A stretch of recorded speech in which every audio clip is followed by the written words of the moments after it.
এটা হচ্ছে Polar ice cream. পোলারের এই ক্ষীর আইসক্রিমটার দাম হচ্ছে 60 টাকা।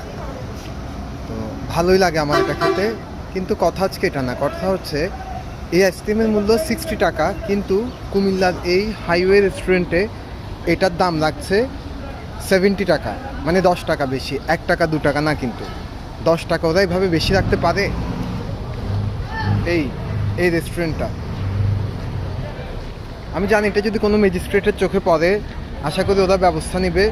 বেশিরভাগ ক্ষেত্রে তো ব্যবস্থা নেয় না। আসলে দেখা যায় ওরা এই জাতীয় প্রতিষ্ঠানগুলো থেকে ঘুষ খেয়ে আবার ওদের যে ডাকাতি করার সুযোগটা আবার ওদেরকে দেয় আর কি। 10 টাকা কিন্তু মানে কম কথা না আর কি। এটা চাইলেই কিন্তু কোনো ব্যাপার না। আমি একজন থেকে হয়তো 10 টাকা বেশি নিচ্ছে, কিন্তু চিন্তা করে দেখেন যখন এটা 100 জন থেকে 10 টাকা করে বাড়তি নিচ্ছে, কত টাকা ওরা ডাকাতি করছে। তো এরকম প্রত্যেকটা প্রোডাক্টেই খুচরা মূল্য এক, কিন্তু ওরা রাখছে আরেক। তো এটা কতটুকু উচিত?